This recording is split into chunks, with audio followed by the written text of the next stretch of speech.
Okay, ladies and gentlemen, boys and girls, vertebrates and invertebrates, it's Blake Grippling again with another interview, this time with Dan Burke, formerly of Color Dreams and Wisdom Tree. Why don't you say hello to our audience? Hello, invertebrates and vertebrates. Hello. Hey, Blake, how are you doing? I'm fine. Good to hear it. Uh, so, how long have you been in the gaming industry? 36 years in total. Well, that's total career. Gaming was about 28 years before I switched to general 3D for a media company working with various contractors, much of the defense industry. And Mhm. when did you start working with in the games industry in general? So my very first job was with Color Dreams, and I was going to community college and generally majoring in art and planning to transfer to a 4-year college. And I was working on the student newspaper as the artist, right? So I had a comic strip and I was doing editorial cartoons and whatnot. I met a writer on staff named Leo Gilreath, and he had met some guy in an arcade that said he was working on a Nintendo game. I'm like, oh, okay, yeah, right. He's like, maybe he needs an artist or he needs an artist. I'm like, okay, awesome. Well, I don't quite believe that story yet, but let's meet him. So we met at Round Table Pizza in the local mall across from the arcade called Tilt. And this is where I used to go to play all the newest arcade games. So the programmer in question was named Frank Wong, probably still is. Got along great. Ordered some garlic bread and a Coke, probably all I could afford back then. And he told me all about this venture with a company called Color Dreams. And I agreed to provisionally partner up as the artist. It all sounded legit, but we needed to meet with Color Dreams. And Frank told me that they were going to have a meeting soon with the teams, and everyone needed their teams together. So, that's when we first became a team. And did you meet face to face with Dan Lawton at the time? You know, the founder of Color Dreams? No, I don't know if Dan was a founder. That was Eddie and Tom Lin. But Dan, maybe he was part of that group. I don't know. Sorry, Dan, if you're listening. But no, not right away. The first meeting was with Frank Wong, the programmer. So the teams were finding programmers, finding artists. And that was the first move before any of us met Color Dreams staff. I don't know if you want me to continue on that timeline, I can. Sure. Yeah. So various teams of two. Usually it was two people. We all met. I think it was in Brea, where Color Dreams was based. Brea, California, obviously. And I met Tom Lin and Eddie Lin, and those were the two people that was the management, right? And I think Dan may have been there, but Dan didn't really say much at that point. And they basically said, okay, guys, if you have a game idea, like, run it by us, and then basically you have to just make it on your own. You have to pay for it yourself, and then there would be some royalties. Or a check against royalties when you finish, right? So you have to finish first. You have to work on speculation or on spec, and then bring it to us in a timely fashion, and then we'll give you some money. And in our case, it was $10,000 each for Frank and myself, which was a lot back then. Still is a good amount of money, but it was a lot in 1989 I think it was 88 when we first met with him. And then, so Frank and I came up with an idea. It was loosely based on, there was a game in the arcade, I think it was called NARC, N-A-R-C, like Narcotics Division cops that would bust people that were selling drugs, using drugs. Yeah. And we came up with a name called Drug Czar. And you probably know all this, but I'm reiterating. And so this is how you know I'm legit, because I know the history. Instead of like being, pretending to be Dan Burke. But no, my name is on Facebook anyway. But so they didn't. Toys R Us did not like the name Drug Czar, and who can blame them? You know, the word drug in the title. Like, you're the best drug dealer ever. No, who knows how people would take it. So we changed the name to Raid 2020. So Raid in the title, just fine. Nothing to do with bug spray. And we worked on our game and handed it over. And they did have some changes to make. I think they paid us first, but they made some changes. In some ways, I didn't like all the changes, but they made it a longer game, which was important, because our game was pretty short. And yeah, it was challenging. Frank was actually working at Unisys at the time. I believe all this is in the books. I'm not giving anything away that would invade anyone's privacy. But so he was, you know, it's like a company like Initech, right? Like Office Space.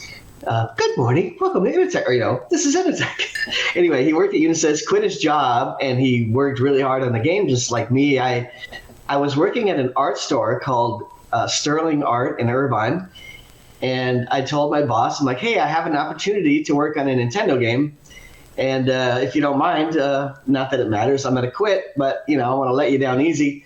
He's like, listen, if you don't take that, I'm going to fire you. I'm like, you're funny, and that's why I love you. You're awesome. Thank you, Steve. That was my boss. So I basically quit Sterling Art, making a little bit over minimum wage, and started in on the Enterprise with Frank. And I had to borrow some money to pay bills because, you know, none of us got paid till the end, as I mentioned. And yeah, I programmed, let's see, I did all the art. I had to draw everything on graph paper. And that was fun, 8x8 graph paper, because that was, you know, 8 pixels square. Yes. 8 across, 8 down, as you know. And even the animations, like I had to draw each frame on graph paper first, and then I would enter those in with the development kit that Dan Lawton set up, which is basically, we used the Nintendo controller. Okay, so pixel over, down, whatever, enter the color, CGA, right? 1 of 4 colors. And then, so entered in each pixel one at a time, each frame one at a time, and then that's how we did animation.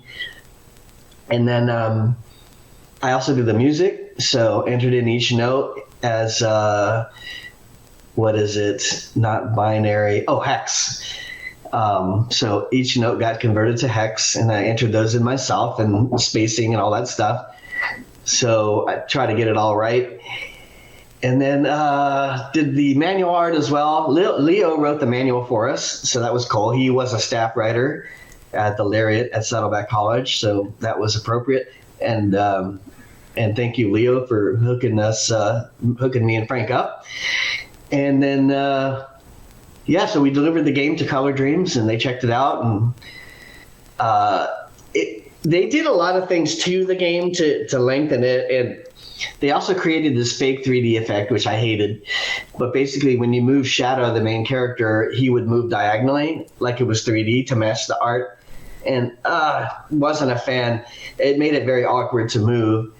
And then the biggest fight we had was, or at least I had, was Eddie wanted the main character, Shadow, to ride a bee. Bee was a one-character sprite. One character is just 8x8 pixels, for those who don't know. And then I thought that was so lame, but, you know, it's gameplay. It was an idea, whatever. And then Dan found a way to repeat levels so that we could get more gameplay out of each level. Anyway, a lot of people say that Raid 2020 is the worst game of all time, which is hilarious. But if that's their opinion, so be it. You know, it was pretty rough. In many respects, but it was a unique opportunity for me as an artist who never worked in video games. Of course, very few people ever worked in video games at that point, other than the first generation Atari developers, some of who we know now. But yeah, so got going, and you want me to keep going with the story? One question. Yeah. Hold on.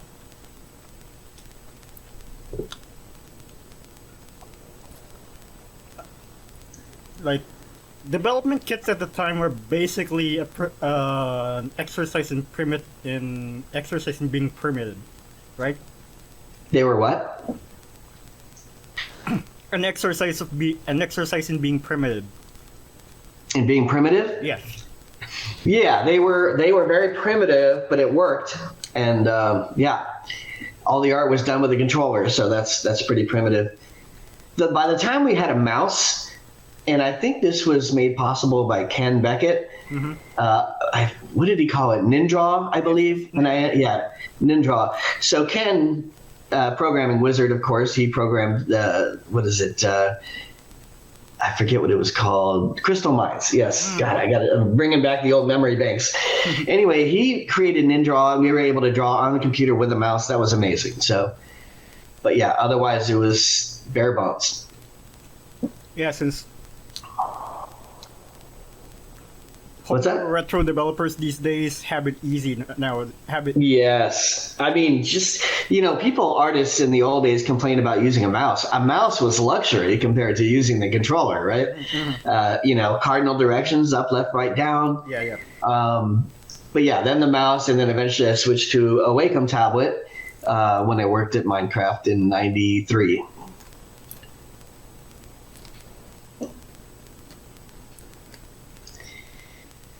Oh yeah, but the one funny story is, and there's a lot of funny stories in the book I mentioned, Bible Adventures. It's called that because Color Dreams eventually had the bright idea to make Bible games that were basically reskins of the State Machine games we were making for Color Dreams, right? State Machine was a Dan Lawton idea, super smart. Dan, of course, was a brilliant guy, heavily into transcendental meditation and super fun to talk to, super smart. Very open-minded, a little too open. No, I'm kidding. Dan is amazing, very generous. But anyway, so they started making Bible games, and the idea was pre-internet to sell these through Christian bookstores with a captive audience of Christian buyers that would buy the games. The Bible mostly. Yes, of course. And any Christian store, but Bible Belt was probably going to be their biggest seller. So instead of whatever game we had that was Color Dreams, it got changed to Bible Adventures, hence the name of the book, which it chronicles the beginning of Color Dreams, including deep interviews with myself and Roger and other people. Nina was another artist who later became my girlfriend, but she was working at a coffee shop in Tustin. Mm-hmm. And that coffee shop went on to be pretty huge, right? That was Dietrich Coffee. And now Dietrich Coffee is, you see them all over the place. And with various coffee manufacturing, whatever. I don't know if they became Green Mountain, whatever. But anyway, she was working as a barista, and then Dan would always go in there to get his morning coffee. And they got to talking, and he hired Nina to do some art. And then eventually she started doing video game art. But she's an amazing painter. She works in oil, super high level stuff, master's degree from Fullerton. She's still doing art today in New York. I think she worked as a professor for a while. Oh, nice. So so I should mention all of this was out of the Tustin office. So they eventually rented some office space, and I was the first artist there. And then Nina came in, and then eventually Roger came on. And I brought Roger in because Roger was in my art class at Saddleback College, right? Life drawing. So nude models, men and women. And I'm like, Roger, we're making video games here. Do you want to become an artist and be part of the team? He's like, sure. Roger and I were always friends since high school, early days. And he's one of the funniest people on the planet that I know personally. Super smart. Roger went on to program games and do the music and do the art. And I think we lived together at the time. Yeah, we lived together then in Tustin. So he was a great roommate. And then who else? Mark Soderwall came in. He was only 17, but he was a phenom, great artist. Nowadays, he's still doing video game stuff, but more like consulting. Of course, we had Dan Lawton coding his heart out, and we had the Valish family working on a game. I believe they did Happy Camper. Yes, it was Happy Camper. And then Jim Treadway and another guy named Mike. I forget his last name. It'll probably come to me later. Vance Kozik, Robert Bonifacio. Yeah. Like, regarding SDKs or development kits, like, as I said earlier, homebrew developers of retro games these days have it at it quite easy. Like Yes. there's toolkits such as I forgot the name. It's for creating like Nintendo tracker music. Ah, interesting. Okay, conversion tools. I'm sure there's a million ways to do that now to get that 8-bit look, or really just straight up do 8-bit art. And, and there's also a visual IDE for Game Boy games called GB Studio. Okay, I've heard of DB Studio. Right on. Yeah, I can imagine there's a zillion tools, and retro gaming is so popular, with that, pixelated look or just straight up pixels. Even if it's high res, it looks 8-bit. And then, of course, they can use 8-bit chips for the music, even if it's a 24-bit file. It can be all legit 8-bit. Legit 8-bit. There's a band name. But yeah, so it's pretty sweet now. And I love that old retro gaming look. But, in those days, a big step up for us artists was Deep Paint, right? Deluxe Paint. Oh. Not to be confused with Deep Paint, which came later. But Deluxe Paint and Deluxe Paint Animator were native to the Commodore Amiga. And I had to buy an Amiga for that, Amiga 500. I bought it just for Deluxe Paint because I learned about it at Interplay when I worked there. But Deluxe Paint was incredible. And, we worked on LBMs or .anim files and Onion. It was a really brilliant program for animating because you had a really cool Onion Skin feature. It was so cool. And, but yeah, back in Color Dreams days, it was Nindraw, a custom program. Very, very nice. Yeah, the Amiga was a shit at the time. Like, oh, yeah. I know prominent people like Dick Van Dyke of Mary Poppins fame. Yeah. He's an Amiga enthusiast, and he used Video Toaster for his show. I think Diagnosis Murder. Yeah, Diagnosis Murder. Wow. And I wouldn't have guessed, man. He's old school. I mean, he was very old at that time, but that's awesome. That's like Dick Cavett getting into Amigas or some old school dude. Yeah, Bob Hope in the early days, like, I'm all about the Vectrex and the Timex Sinclair. I'm like, okay, Bob Hope, thank you. like, wow. and also Tony Hawk of all people. Oh yeah. Yeah, skateboarder. He actually bought it. He actually bought an Amiga back in the day, and Newtek sent him a video toaster, which he used to do promotional videos and stuff back when Bert skateboarding was in decline, and he was basically in a financial slump, so he had to take every job he could. Wow, good for him though. That's a technical feat, using video toaster back in the day. That's cool. I didn't learn 3D until I had to when everything started going that direction. Back in 1995. Let me think here. THQ 93. I started in Minecraft in 91 or 91, and I saw a guy, Scott Beezer, I think his name was, or Bees, something like that. He was from Imagineering, Disney, and he was the first guy in our office to use 3D. And this was 3D Studio R3, I believe it was, or R2. And this is before it was called Max. Max came out in 95. So I think you were thinking about that probably. Yeah. And Scott was blowing us away, or Steve, I think his name was. I can't remember his name. Great guy, super good artist, super fast, like fast AF. Anyway, he was wowing us with his renders, like doing roller coaster type stuff. And I'm like, damn. But I was a little scared of it, because it was a whole new paradigm. It's a whole new paradigm shift. It's basically a whole new frontier, so to speak. Yeah, and I was doing Deluxe Paint animation, which simulated 3D. So, you fly into a guy's helmet, and it becomes another scene, and it's just a lot of work. But I pushed the limits of that. But yeah, 3D was crazy. It wasn't until I got to THQ that I really made an effort to learn 3D, but this was on an SGI machine, right?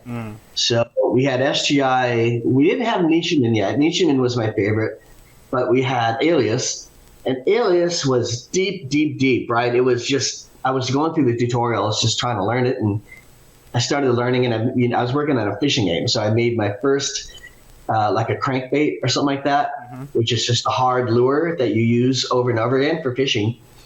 And fishing lures are not my favorite thing to model, but that's the first thing I made. And I didn't really like working on fishing games either, but what next? Macrame? They're relatively intricate. What's that? They're relatively intricate.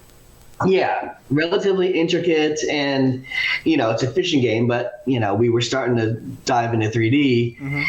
It wasn't until I got to 3D Studio Max, which was still THQ, that I really fell in love with 3D. And now here's what happened at THQ, which is kind of funny. It stands for Toy Headquarters, by the way. They made their bones doing toy. Okay, good, you know this. Some people will be like, "Whoa, I didn't know that, bro." But anyway, so we were trying to figure out if we should go the SGI route, which is super expensive, so much so that they had a rep come out. Yeah, when you got a rep come out, it's going to be pricey, versus Max, right? Max 1995. We were testing it, and it basically could do what Nichimen could do, right? And so you could take two planes, select them, extrude them out to make planes, basically the wings of a plane. Yeah. And then we're like, oh my God, this is amazing. So low poly modeling, right? Or just in those days, modeling. Because low poly modeling was the modeling. That's all you could really put into a game. Yes. And we decided to go the Max route, and that was the right decision. So go ahead. Since back then real-time 3D was in its infancy, and I watched a documentary about Lego Island just yesterday or a day or two ago, and the guys at Mindscape basically had to contend with the fact that the average audience for Lego Island would be kids playing the game on their average family computer, where it may or may not have, it's likely not to have a dedicated graphics card. Well, since back in the day, when you have when it comes to graphics cards, it's most likely a Voodoo or NVIDIA Reba TNT. Yeah, this was before the Voodoo. This was before any graphics card, I believe. The very first, well, in those days, it was the Reba TNT, but also the Matrox Millennium. Yes. And these were the very first graphics cards, and this is pre-Voodoo, but it wasn't that much pre-Voodoo. Voodoo came like a year or two later, I think. Those were accelerator cards, as you know. But speaking of Lego, I actually pitched a Lego game to THQ in 1993 or 4, probably 94. Maybe it was it was 95, I think. I don't know if anyone else had done it yet, but I talked to the producer, Steve Rhino. I'm like, dude, we got to do a Lego game. But my Lego game idea was incredible, right? Now, I know I'm patting my own back, but hear me out. So I'm like, okay, so it's a Lego game. We can easily make it in 3D. It's pretty simple. And you collect pieces of a map, which teach you how to build the ship, which comes with the game in a collector's edition. So by the time you get all the map pieces, you can assemble the special spaceship or whatever it is. And adult Lego collectors would buy the game just to get that. And then people who play it would actually get something physical and tangible in their hands as a unique Lego kit from playing the game. And no one's ever done that. And I pitched it to another company too, 7 Studios, which was bought by Activision later. To date, no one's ever done this. Did you just said 7 Studios? Yeah. Funny enough, I actually played the Sopranos game, which was... Oh, I worked on that. Yeah. Oh, you worked on that one? Yeah, I worked on Sopranos and Fun Park and Pirates of the Caribbean. Yeah, the Sopranos game was pretty cool, actually. But yeah, you go around beating people up and doing contracts like, I got a guy who needs to go. And they actually had the real actors there. I believe they had Jim and, Tony Soprano. Yeah. And the other, Paulie and a couple other actors. That was an amazing get too, by the way. That was very smart, Seven Studios, to get those actors. And I actually replied to those guys on some Facebook posts, and they replied back. I'm like, woo, super fan. Nice. And including Gandolfini's son. I thought that was cool. He replied to me. But yeah, man, we made Sopranos, and I believe it was just one game. We also made Napoleon Dynamite for the DS and the Wii concurrently, so I got to work on both of those. And I love that movie.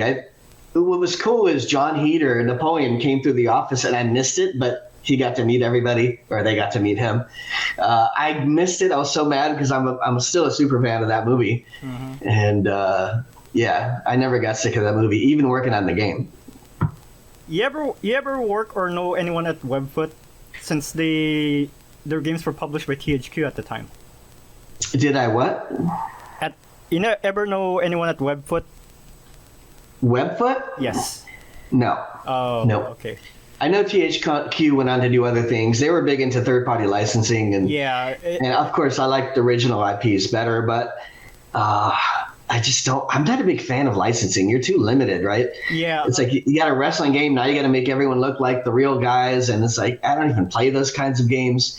You know, my favorite game. I went on to work for Blizzard later, and World of Warcraft was like awesome. You know, super cool to work on. I was on cinematic side, but later on I picked it up when it came out, and great game. I became super into that game, addicted, I guess. What was funny is in my interview, it turns out the original Warcraft was inspired by a game I worked on at Minecraft, right? Wow. Not Minecraft. MIND for those who confuse it with MIND, Minecraft. I know it sounds just like Minecraft, and every time you do, I know. But Minecraft was started by Ali Adabek, and Ali Adabek made his bones with a game called Magic Candle. Magic Candle, you know, Ali's Turkish, right? So there's a lot of Turkish culture in that game, and language influence, and Ali just thought about everything, the lore, everything. So that game was highly acclaimed in the 90s, and then but eventually we made a game called Siege, and Siege, the programmer Patrick, forget his last name, it'll probably come to me, but anyway, that Siege was a really great game, turn-based, and a lot like early Warcraft, which of course is why the Warcraft guys were inspired by that. And of course, Warcraft was much better. But yeah, Siege was great. And I worked on a level called Uskemgart, which was the 4th level, I believe, kind of a night level. But yeah, I worked on pretty much all the sprites, nearly all the sprites. So all the guys that were fighting had to do all the turnarounds, right? Before 3D, you had to just draw it manually from like top down. Every frame. Perspective. Every frame, every position, yeah. That's right. Every conceivable scenario. Exactly. It's a pain in the butt. And, you know, sometimes you get the angle wrong. So people wouldn't really notice if it was slightly off. But, you know, sitting there at 2 a.m. drawing all these guys, it became hypnotic. And this is the beauty of art. You get lost in it and you get into your right brain, your alpha brain sort of, and time just flies by. But, yeah, that's what we did. And now with 3D, obviously, you would render your sprites and however you want. Getting back at Color Dreams, what was your opinion about Dan Lawton's basically cavalier attitude to like Nintendo? Like he refused to obtain licensing for being able to make game cartridges. Yeah, get licensed, right. Now, I'm a big Dan Lawton fan, and I think first of all, Color Dreams' approach was very, very novel and clever, and they did not get sued. So that's they did it in a way that was immune to lawsuit because he used a little bit of electricity to bypass the lockout chip. Yes. And this is all Dan's thing, and it was genius. Dan is a genius, I think. And I don't say that lightly. But yeah, it was amazing. And I loved working on Nintendo games, and I liked the fact that they were this upstart company reverse engineering Nintendo. And of course, it made my career launch possible. Now, Tengen did something similar, not similar to that, getting by the lockout chip, but Tengen did things in a way where they did get sued by Nintendo. Yes. But yeah, Color Dreams somehow escaped it. since they did it by fraudulently obtaining schematic documentation from the patent office. Aha, I see. Oh, I didn't know that. Okay, yeah. Well, Tengen, they got burnt by that, and but yeah, Color Dreams is a novel approach by Dan. So, and his state machine idea was amazing too. Funny enough, when Tengen was the sacrificial lamb, since they were able to successfully reverse engineer the CIC 10 NES chip. Since Okay, yeah. homebrew developers were struggling to reverse that chip until I think around the late 2000s to early 2010s. Ah, interesting. Yeah, so they were, yeah. And when they turned to reversing the rabbit chip by Tengen, since it had a debug, I think it had a debug pin where you're basically able to read data off it. That became the key to reverse engineering the 10 NES itself. Oh, they paved the way for others then. Exactly. They were pretty much the sacrificial lamb. Right on. Well, thank you, Tengen. But yeah, that's so that's how Color Dreams factors in, and unfortunately, we made our games quick and dirty and fast. And I was actually under contract at one point. So after all was said and done, we did our first game, Frank and I, and everyone else turned their games in, and Color Dreams started making money. They hired me to work basically 12 hours a day, 7 days a week. Of course, this was all voluntary. And they paid me, though, it's quite a lot, $500 a day. Not bad. I think, or $555 a day. And that's all in the book, so this is nothing new or crazy. But of course, I did it. It was only for a few months, whatever, and my tax bill was ridiculous. I wish I knew then what I know now. I would have invested. So, but that back then, I'm like, oh boy, a synthesizer, just spending too fast, and being able to move out. That was nice. My dad was amazed at what was happening. But yeah, that's so I did that, and another game I worked on, I think it was the first game in the new office, was Challenge of the Dragon. And that's the game at Color Dreams, which I'm most proud of. Because, of course, the first game is the first, and that's amazing. Good milestone. But I got to design that game myself. And, of course, I had a big hand in designing Raid 2020 with Frank.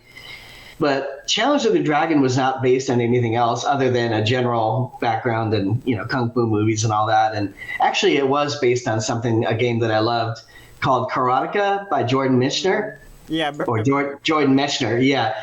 And that was Persia guy. Yes, exactly. That's the Prince of Persia is the game that really put him on the map. But Karateka was, I believe, his first game. Beautiful little game, short game, and just satisfying, great little ending.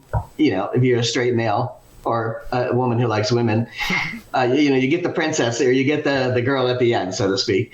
But very simple, and for me, that was that's all the motivation I needed. But just a great little game. Anyway, it was loosely based on that, and you were pursuing. I think you wanted to free Lady Ninita, which was Nina, right? Who became my girlfriend for about a year. She was great, and so that it was loosely based on that. But I liked the art. I thought the game was a lot better than Raid 2020. And I really loved working on it.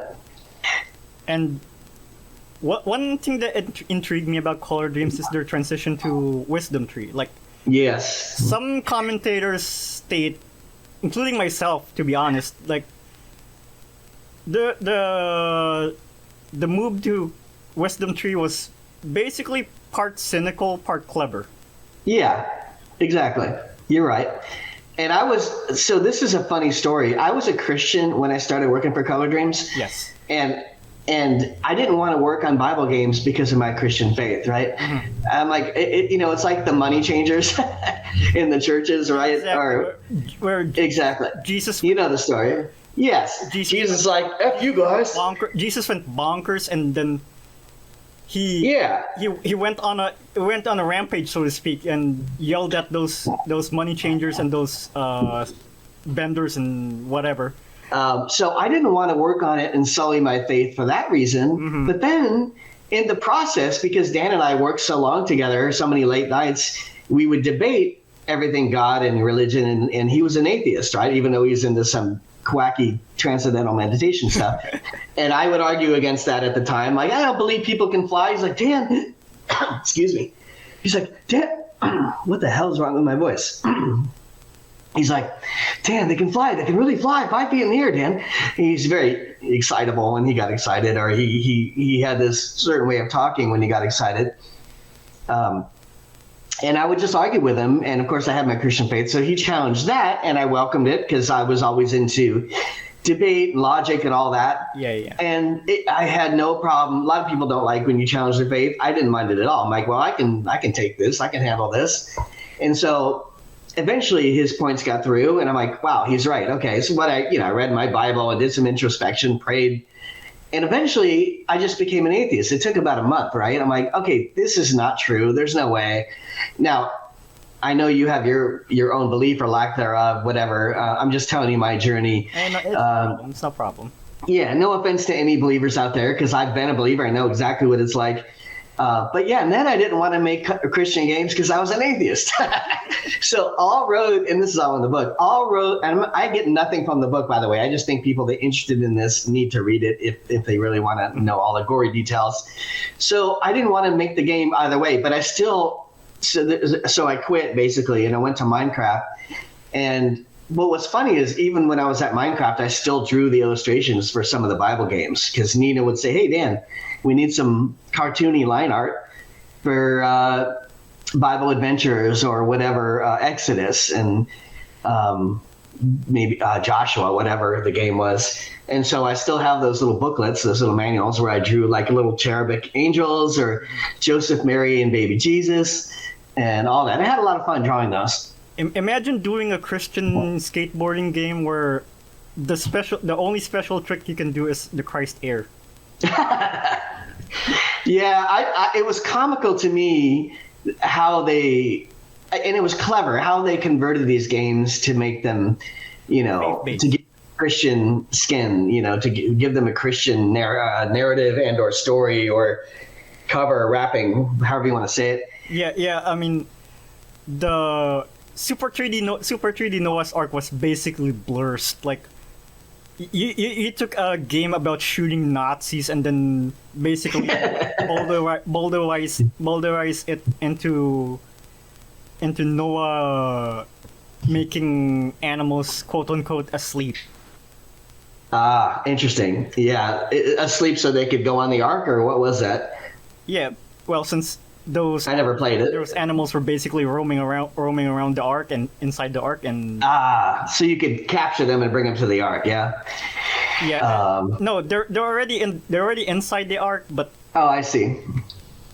Yeah, I see. Okay. I don't know if some of your team did it, but it was also basically a Color Dreams production. Yeah, I wasn't there at that time, but I know about that game. I don't know the mechanics, obviously, but yeah, what's funny is most of the people working on those games were atheists. Nina was a believer at that time, and she was working on those games, and I can see her art style there, which is pretty cool. And her son Alex, eventually, his avatar sort of made its way into some of those games. Cute 6-year-old kid. But yeah, it was funny because it was cynical and opportunistic for sure, and also clever. I just wanted nothing to do with that particular game development, even though I very much appreciated my time with Color Dreams and loved working with everyone there, and especially Dan. I spent many hours working with Dan at his house before we got the office. And that was great because he was right there in Tustin near me. But yeah, it was an interesting arc. Then they went on to do security cameras, right? With Stardot, I believe it's called. Yeah, they went. Yeah, Dan went on to do Stardot Technologies. Yeah, and that was, Vance went on to do that, and Jim Treadway, and a lot of the Color Dreams guys went on to help there. I wouldn't have been useful because I was an artist, am an artist, and what am I going to do? Draw the little icons that says the camera's on. But yeah, it's funny how we all went in different directions. I know you're going to talk to Roger, but he'll tell you his arc. But Roger it was great to work with him, and we also worked together at Minecraft. So once I was established well, let me tell you this other part. So Robert Bonifacio was a programmer that I met, Filipino Hawaiian guy. You could probably tell from the name, Saint Boniface. I didn't speak much Tagalog with Robert. I don't even know if Robert speaks much Tagalog. But anyway, Robert and I didn't knew there were Filipino guys in Color Dreams too. Oh yeah, Robert is Filipino Hawaiian and German actually, and Robert and I got along really great. We didn't work on any games together at Color Dreams. He worked with Nina first and some other artists. I think it was Nina mostly. I was working with Dan generally, but he sat across from me, behind me a little bit. And Robert and I got along great. You know, he's a funny guy. Laugh. You know, we had the same kind of humor. Super smart, obviously.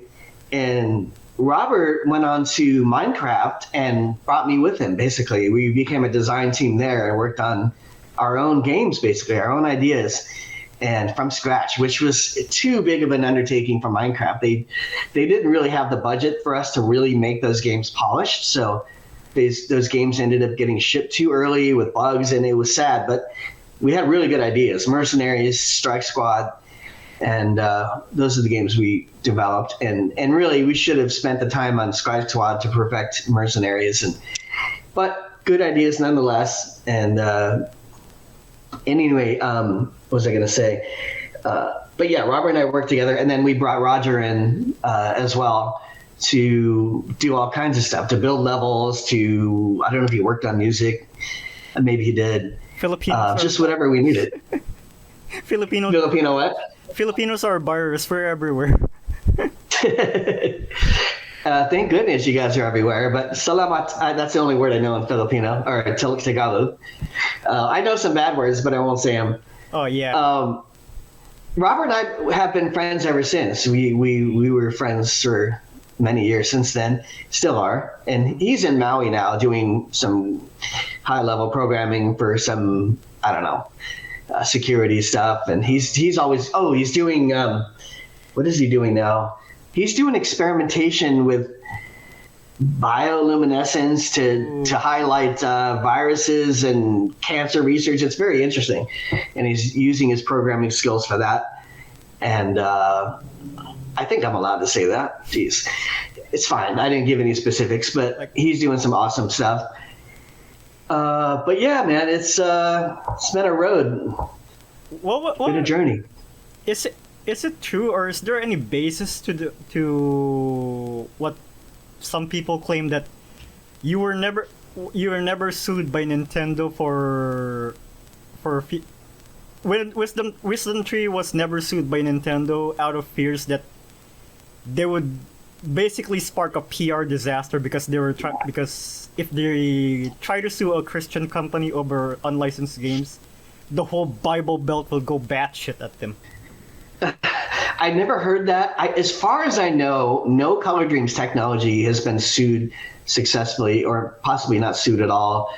Certainly not successfully. In the Christian angle, it wouldn't surprise me if it'd be bad PR for Nintendo, but I didn't hear anything about that. I can only guess. But yeah, as far as I know, Color Dreams Wisdom Tree had never been sued by Nintendo, or not sued successfully. Mm-hmm. I did see some articles about Color Dreams being possibly sued, but I'm not sure about it. I'm sure Nintendo tried to sue them, but they probably had no standing, and whatever lawsuit they may have had probably just died on the vine, right? Yeah, Nintendo's pretty much a law firm that just happened to be a gaming company. Nintendo has a history of lawsuits, especially recently, where they took down not just one but two emulators, Yuzu and Ryujinx. I think the problem with Yuzu was that they were too cavalier for their own good. Like, they maintained the donation page and basically announced hotly anticipated games for the Switch to be playable on day one on their emulator. And that's Nintendo pretty much basically smelled blood on the water and said, "Oh, we've had enough of this. We've had enough of this BS. We're going to sue these bastards." And they did. They didn't actually sue them They didn't actually successfully sue them formally. Like, they instead what amounts to is they uh instead scared Yuzu shitless and went on a settlement in exchange for no longer working on the project and seizing control of the source code. So any fork of Yuzu, it's bound to be tainted with Nintendo's assertions or when Nintendo's rights to take down that code. Interesting. Okay. Well, I guess they're the 900-pound gorilla. Yeah, and Nintendo recently became synonymous with, lawsuit here, lawsuit there, DMCA here, DMCA there. No wonder why the fans were livid.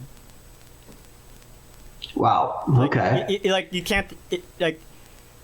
You have to be on their party line to be on their good side.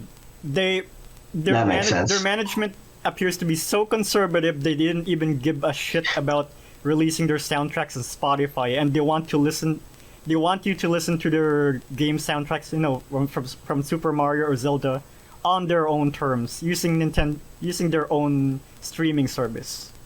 Because piracy. Interesting. Because they're afraid of piracy. They're afraid of the very same ilk you are at Color Dreams, and Yeah. Well, yeah, no thanks to us, but well,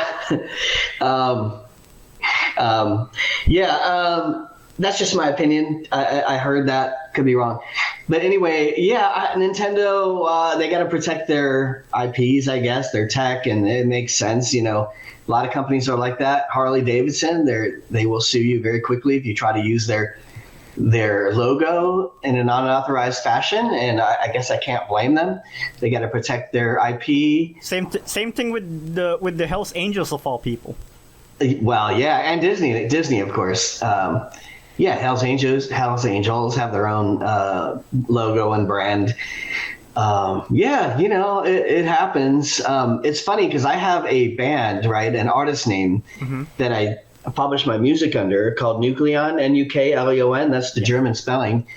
And there's a story here. I'm not just trying to promote because I make no money with this, really. Sure. Back in the early days of MP3.com, back in 1999, I was first publishing my music, and the spelling, American spelling, Nucleon, which is a particle in an atomic nucleus, was taken, right, by some band in Indiana, like a rock band. So I'm like, well, I like the name. I'm going to try to get the German name. So German name was not taken, got the .com, whatever, got everything. Published my music for the first time, was on the chart with Flock of Seagulls, wrote to Mike Score, lead singer. He wrote back in all caps, "Yeah, this is great, man. All right, cool." I don't know if that's how he talks, but whatever. Well, it's funny. There's a DJ that basically took my name and my logo and has been using that as his branding somewhere in Europe. Which do I have? Can I sue? Probably. Would it be worth it? Probably not. Would it cost money? Sure, I'm sure. But so anyway, people can take your brand and your logo wholesale and just use it for their own purposes. So yeah, you do have to defend all that. It reminds me of what I've read about in Shirley Temple's memoirs, where the former child actress was basically a superstar back then. And of course, companies were, saw had dollar signs in their eyes and capitalized on the hype surrounding the actress. So they made merchandise like toys. Oh man, I can imagine. Like toys, clothes, novelties, etc. Blah blah blah. And then animal crackers. Yeah, animal crackers in my soup. Yeah, basically. Yes. They basically made merchandise out of the girl. Unlicensed, yeah. One thing about this is there's authorized merchandise, from Ideals, from making dolls and whatnot. And then there's those who simply ride on Shirley's coattails and make bootleg merchandise. Like they put her face on cigars, on bootleg toys, etc. And they tried to, and if I'm not mistaken, Ideal sued a certain Leonora doll company out of business just because of that. But Shirley said in retrospect that there were so many bootleg companies using her name, using her likeness, etc. But given the expenses and given the Great Depression at the time, she felt that it wasn't worth it. Interesting. Yeah, that is interesting. I didn't know about that. It's like Xerox, right? Xerox became a generic name. Yeah. And if companies have to fight that because otherwise you lose some amount of rights to your brand if it becomes generic. And go ahead and Xerox me a copy. And Xerox hates that. Or Photoshop for that matter. Yeah, go ahead and Photoshop it, bro. I think Photoshop is still their brand, but still, yeah, it has become generic. So good example. I'm sure there are other things like that too. And speaking of Harley Davidson, it reminds me, like, you know the Evolution engine. Vaguely, I've heard the name. Yeah, like the Evolution engine, and basically every engine before that had been extensively cloned by third-party manufacturers, by aftermarket manufacturers, and then they actually went on to sue engine manufacturers like Deltron and SNS, just because of I don't know the exact details, but it's something related to patents and shit. Patent infringement, yeah, and I could see that. SNS defended their stance, stating that they supposedly had collaborated with Harley before, and they felt disappointed about it. But at the same time, Harley's engines had been so cloned ridiculously that you could build a Harley-like motorcycle without ever using any Harley-Davidson parts. That's a benefit. Just kidding. I'm not a fan of Harley, so I know a lot of bikers out there be like, "Oh, God dang it, brother, you better like Harley." I'm a sport bike guy, metric sport bikes. So Triumph and my dad Japanese. actually had a Sportster before, but he uses Honda CB1000 more than the Sportster did, and right he on. had problems with the clutch and shit. What's funny is a lot of people insult Harleys as all the noise without the benefit of horsepower, something like that. Anyway, some people call them boat anchors. If you're into performance, you're not going to buy a Harley unless I think they're doing a great job with the new electric bikes. Yeah. You can't. It's hard to mess up an EV, right? EVs are 100% torque from zero. Like I got into EVs after sport bikes because you can't ride. They want to ride forever. Harley's to their excuse me. To their credit, Harley engines are torque monsters. Like, yeah, they could pull a small car in no time. There you go. Yeah, as long as they don't fall apart or leak oil. But I mean, I remember watching a video about the Harley taking on a Hayabusa in a drag race, and good luck. While it did push forward in the initial 0 to 30 few hundred yards of the race, it fell apart when the Hayabusa sped through long term. Oh God! Hayabusa top end would destroy a Harley. Exactly. And I watched some videos too of the Tesla Model S Plaid destroying Hayabusas. So it all, and every bike, basically, even the Kawasaki. What is it? That latest greatest one. I forget the name of it. It's not the Ninja. No. Well, it's the Ninja, but it's like. Shoot, I should have Google open while I do this. I forget the name. Anyway, this is riveting, I'm sure. Let's see. High-end Kawasaki. Is it the HR2? Something like that. Top-end Kawasaki. Anyway. H2, that's it. I kept wanting to say HR2. Anyway, EVs are sort of the new paradigm. But yeah, not to bag on Harley too much. I just Harleys also are too expensive, right, for what you get. Yeah. But anyway, I understand the appeal for people that want to have an easy ride and want to have a bike that sits low. And sport bikes can be a pain in the butt, right? They're so tall. They're tall for a lot of people.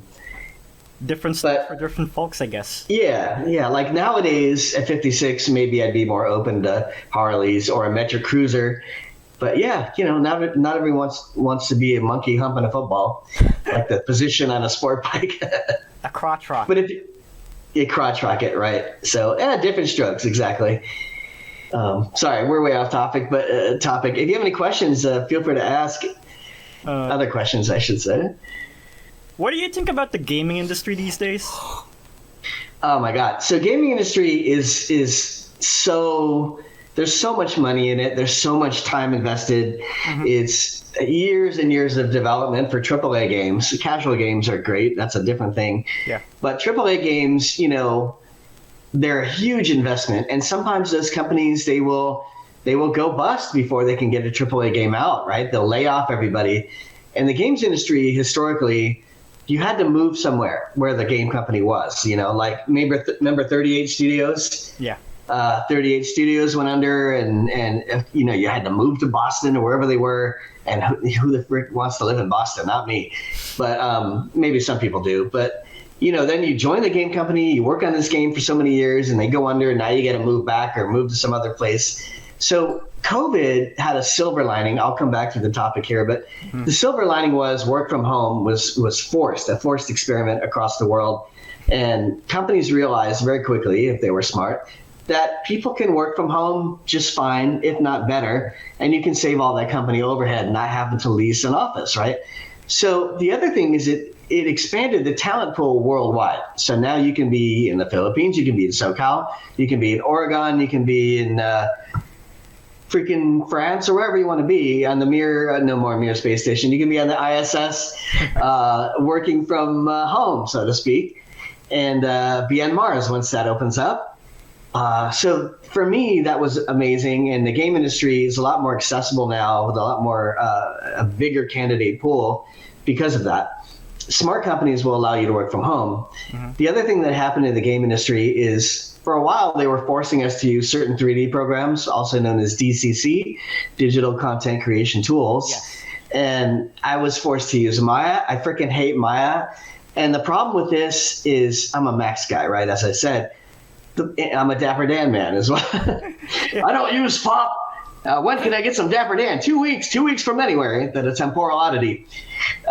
He said geographical, but it's same thing. Temporal. That's my own joke. So basically, they would force you to use their program, Maya or whatever, or Lightwave, which is not as popular. But the problem with that is the artist has to buy his or her own DCC program at the cost of $2 to $3 grand. Softimage, Lightwave, Softimage is no more. Maybe it changed names. There's Moto and all this stuff. And I believe that every artist should be allowed to pick their own tools, right? I don't tell Roger Federer which racket to use. Nobody does. I mean, he's sponsored, but how hard is it to make a racket anyway that would work for Roger? Not that difficult. Or Serena. So... But 3D tools are a lot more complicated, a lot more muscle memory, right? It's kind of like, when I don't know if you watched the World Rally Championship, but in 2019 when Sebastian Ogier switched to Citroen, it was so crappy to the point that he wasn't able to perform as well as he. Oh my God, I know. Yeah. He wanted. Well, and just to finish that story, eventually I knew there'd be a time when they would be platform agnostic, right? 3D agnostic, like use whatever tool you want. It all ends up the same way, but because it ends up the same way, a sphere is a sphere. They thought the program itself was the same. It's not. So eventually there came a time when I could use what I wanted. And as long as I delivered that orc in 3D, everything exactly the right way, pivots in the right place, it's all the same, right? Animators use what they want. The only caveat is scripting tools that are built into programs like Maya or Max to send it out in a way that the programming team wants it, right? With certain things done to it or whatever. But that can be done easily if you license that program just for export or whatever. But my solution to that was every company should have network programs that are basically enterprise licenses and you can use whatever you want. So eventually that's what happened. And so at, that artists and programmers don't have to shoulder licensing and stuff. yeah, you can basically have one enterprise license for Maya and Max or Lightwave, whatever. The artist builds the tool, builds the assets in any tool they want, and then if there's a script in Maya or Max, then you can just load up Max or Maya for that script, and then export your objects from there.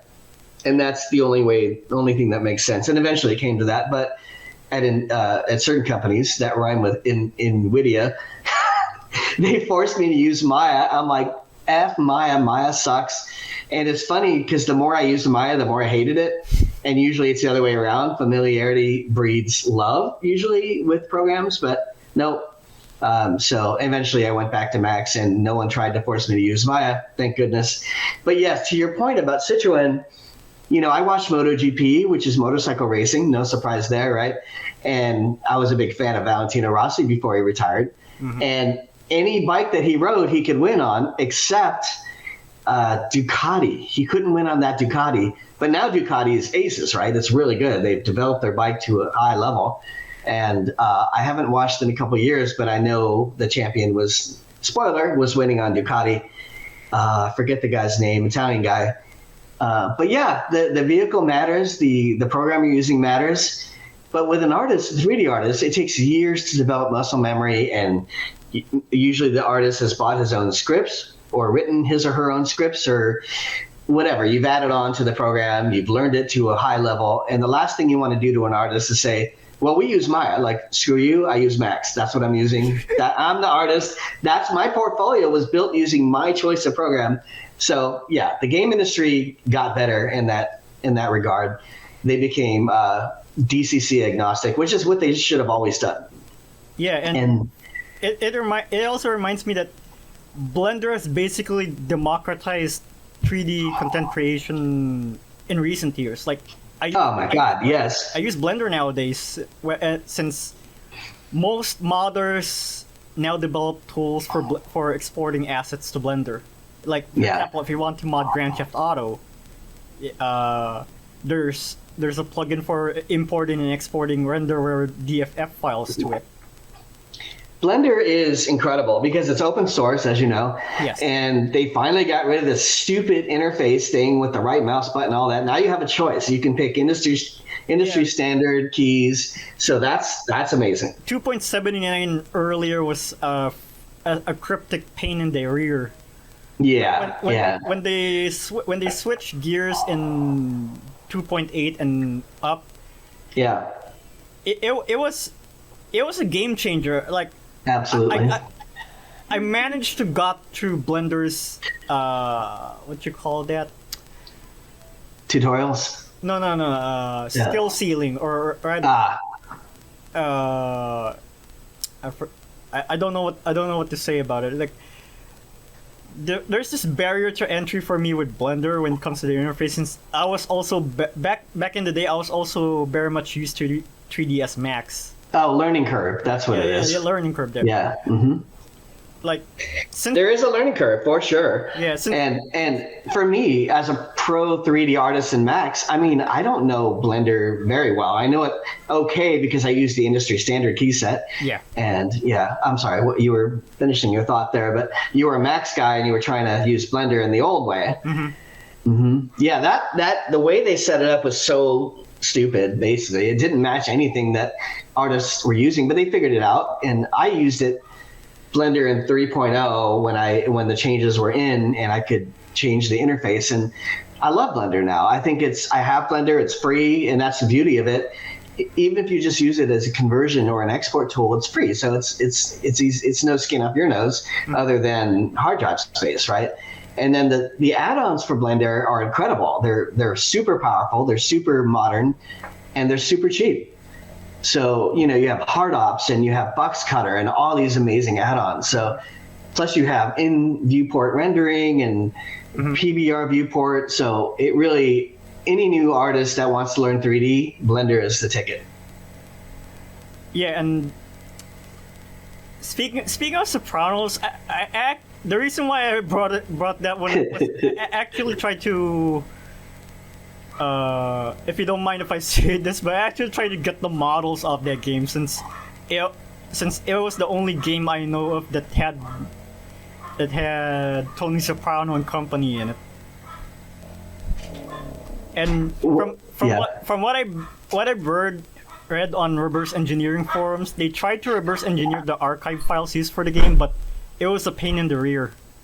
Oh, yeah, I don't know about that side. I only know about, I worked on characters and I worked on some morph targets and some modeling, but yeah, it was interesting. You know, it was, the morph targets were a little grueling, but I figured out a really great way to improve that. This is one of the things I do. I figure out ways to make things better when it comes to workflows. It's just kind of a little bit what I'm known for, you know, by people who know me and work with me. But so what I did is I found the best morph target that someone else had made, morph targets, and then I just snapped new heads to those points. And then yeah, so I was able to reuse morph targets by doing that. But that created file bloat, because somehow the max file didn't like that.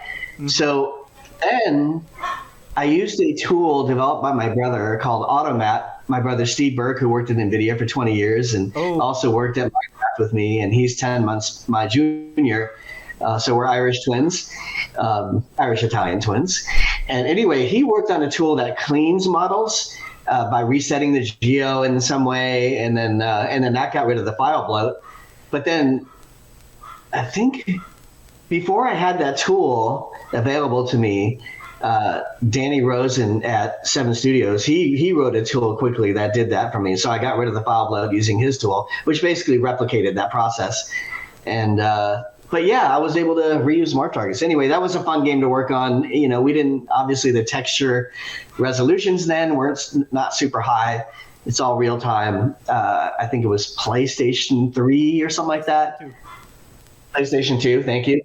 Yeah. There was going to be an Xbox 360 version, but that got canned. Oh yes, okay. But yeah, that was a fun little game. And you know what's funny is I had never watched The Sopranos before I worked on that game. But they had a box set. I think it was just one box set of the entire series to date. I don't know I think it was still going then. And anyway, I started watching it and fell in love with the series. And now I've seen it like 4 times, 5 times. And you know, I walk around the house imitating Tony Soprano and Carmela, like, "You got to do something nice for me, Tony." What do you want? What do you want? Can you get some sausage? All right, what do you want? Hot or sweet? And anyway, so I'm walking around imitating Paulie Walnuts and Tony and making my own little scenarios. It's fun.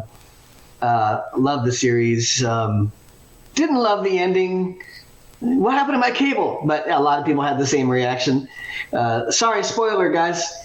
But yeah, amazing series. And I watched the Many Saints of Newark as well, Multisanti. That was great. Here's a shit post idea. Do you know Big Smoke from GTA San Andreas? Who? Big Smoke. Oh, I probably would if I saw the character. The fat guy. Okay. All right. I have 2 number 9s, a number 9 large, a number 6 with extra dip, a number 7, 2 number 45s, 1 with cheese, and a large soda. Yeah, that's why they call him Big Smoke. Big Smoke. But yeah, I'm not a big GTA fan. I played a little bit of GTA 5. I'm looking forward to GTA 6. Could you recite that line as Tony Soprano? Any line? That 2 number 9s line. I'll take two number 9s. 2 number 9s. Yeah, I don't remember the entire thing, but it hurts a little to do that imitation. Like if I try to do Yoda, I'll barf basically. But yeah, Tony, he's got a very distinctive voice. My girlfriend will laugh in the other room as I'm making up my own scenarios that are ridiculous. I'll be like, Christopher, you can do your writing. We'll move to California. Adriana, what have you done? What have you done? Excuse me, that hurts too. Christopher. So, you know, Adriana, who's smoking hot. And Adriana Oh my God, Adriana Lacerva. Oh, You know, when they're spying on her on the when they were observing her, or what is it called? They were keeping an eye on her at the tennis court, and they're like, "Oh my God, she's wearing these little shorts. She's just wearing these little tiny shorts." Anyway, like not to perv too much, but yeah, what a series! If you guys haven't seen it, watch it. Good stuff. And actually, speaking of Sopranos, the video game, I'm playing a new game lately. I'm a big supporter. It's called Star Citizen. Have you heard of it?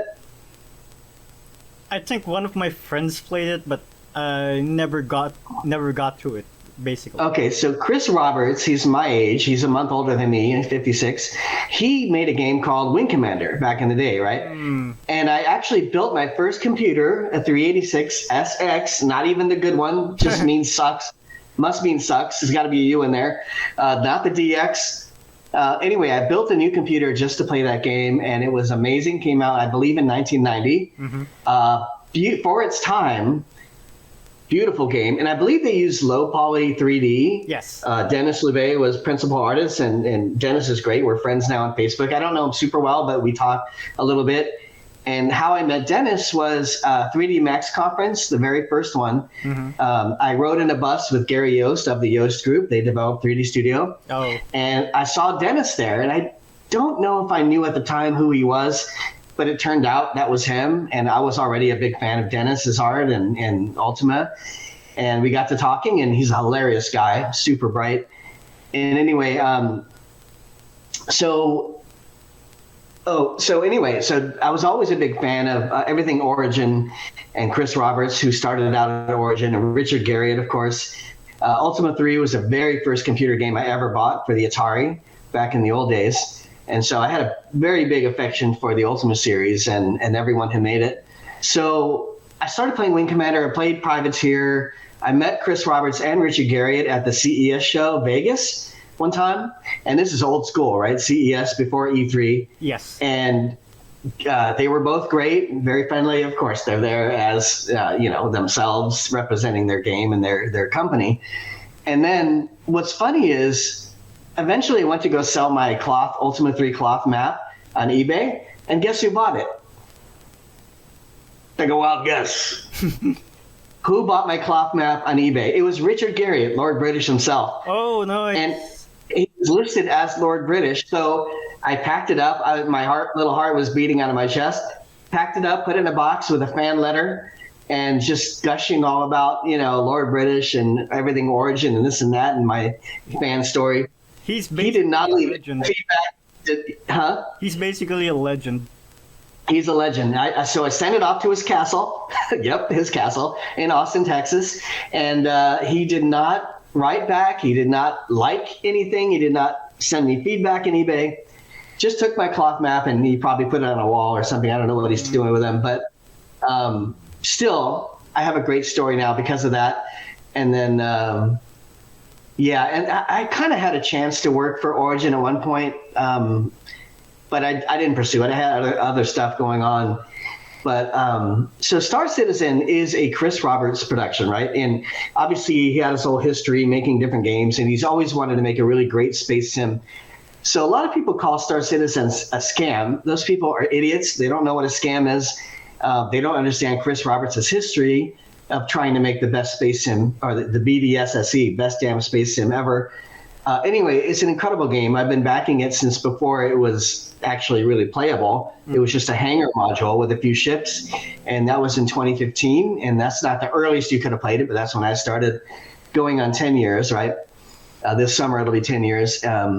Put too much money into it as pledges. Anyway, it's really coming into its own. A really fantastic game for anyone who loves space. Is it still using CryEngine?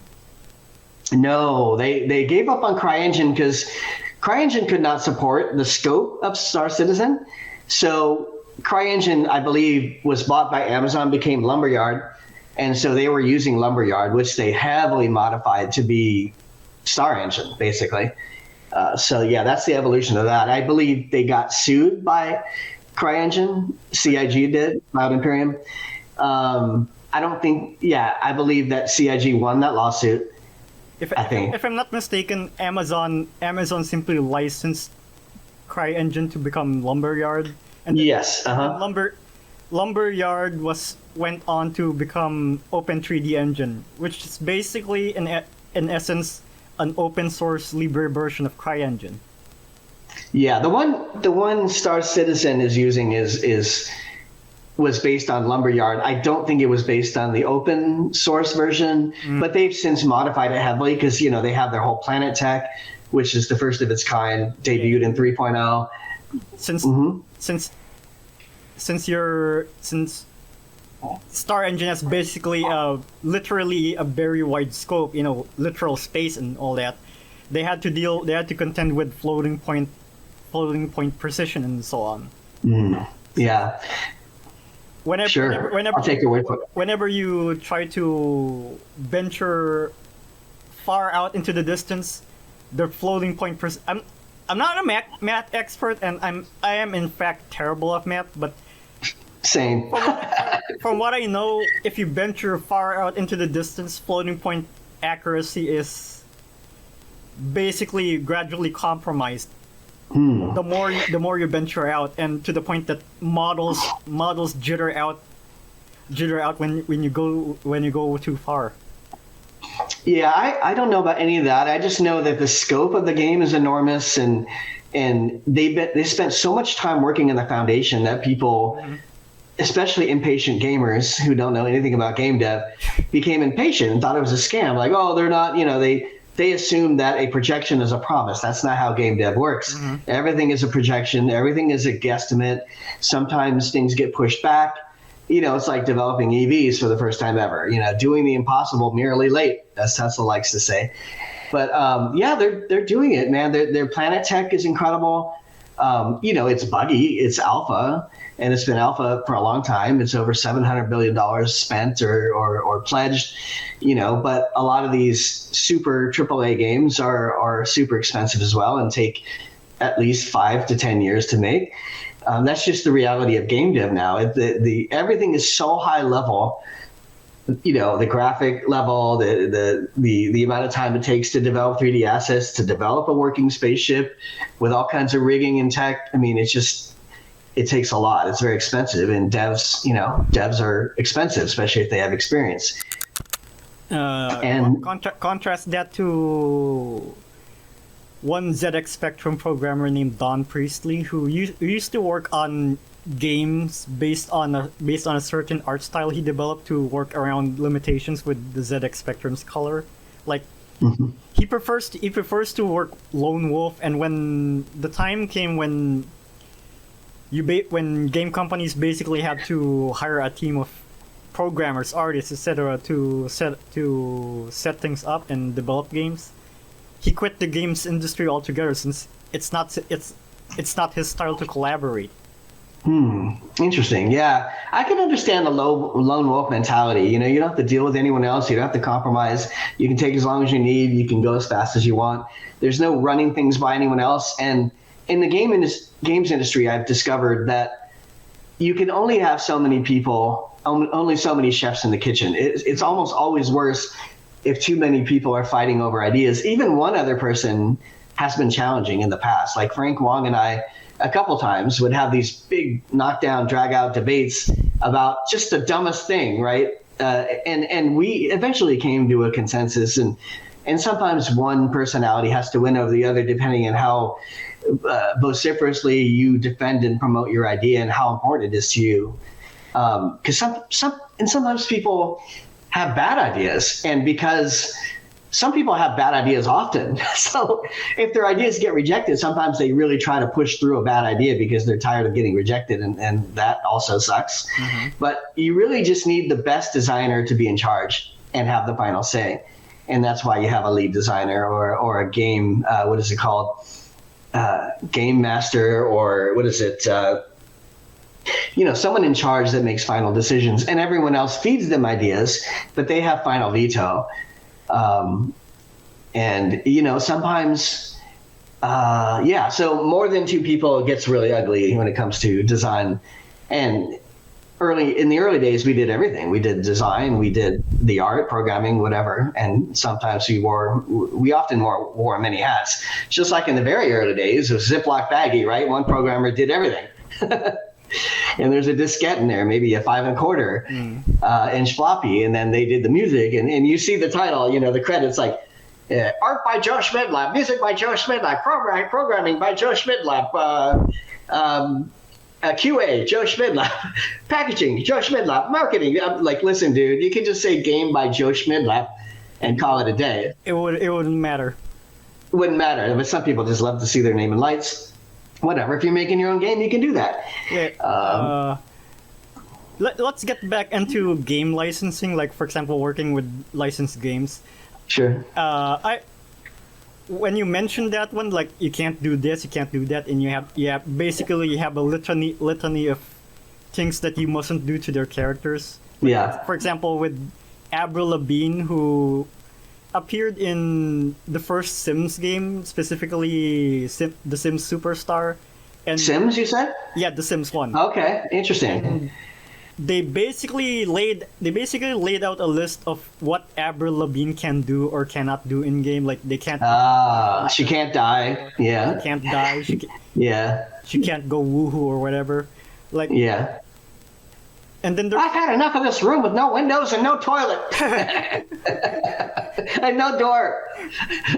That's the first thing a person would do. Okay, Avril Lavigne. I'm going to make you listen to your own music in a room with no windows, no doors, no toilet, no food. And she's like, angry sim. Sorry. It reminds me of one, I think, German developer, Shinnen Interactive.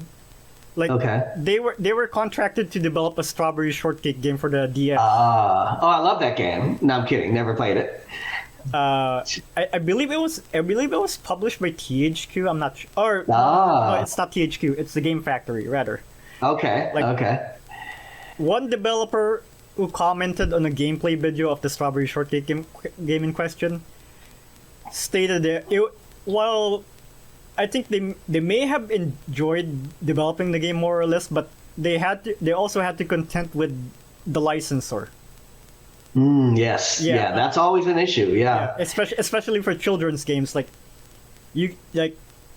Strawberry Shortcake can't Goomba stomp an enemy or whatever, or something like that. Like, I mean, it's understandable since it's a children's franchise. You don't want to depict Strawberry Shortcake or, let's say, Elsa having a shotgun and blowing the shit out of a drug den or whatever. Right. You can't have her bleeding out after getting her arm sliced off. You don't want to give kids nightmares. When they go to their Strawberry Shortcake doll, you don't want to think of like, finish her, some crazy Mortal Kombat move on little Strawberry Shortcake. Like, what I would do, I would put Strawberry Shortcake on the phone and just talk to the boss herself. No, I'm kidding. Fictional character. I mean, even if let's say I have a pitch to a game company or Disney directly about a potential Frozen video game, it's likely for those ideas to be shot down because Disney or whatever licensor it is would roll their eyes or basically raise their eyebrows at the idea and no sale it. Yeah, they would probably just want to write the game themselves to just so they can dictate what you're allowed to do, and instead of you getting all your ideas shot down, unless somehow you make it Disney proof, which maybe isn't easy. But it's always tricky dealing with licensors, and that's why I'm not a big fan of licensed games, even if it's a good IP. Maybe if it's a really good IP, it'd be worth it. Or maybe if your studio dedicates itself to licensed games, like for example Outright Games, or THQ, in the old days. Outright Games is a studio whose main input is licensed children's games. For example, Jojo Siwa, Bluey, Barbie, and stuff like that. Yeah, I could see JoJo. Is it Sliwa or Siwa? Siwa. I could see her being in a DDR, a Dance Dance Revolution style game as a character. Yeah, pretty much. Yeah, man, lots of good stuff. And so the game industry, I don't know if I answered all your questions there, but it's changed over time. Thankfully, I can use Max, no more Maya, I can use whatever 3D program I want.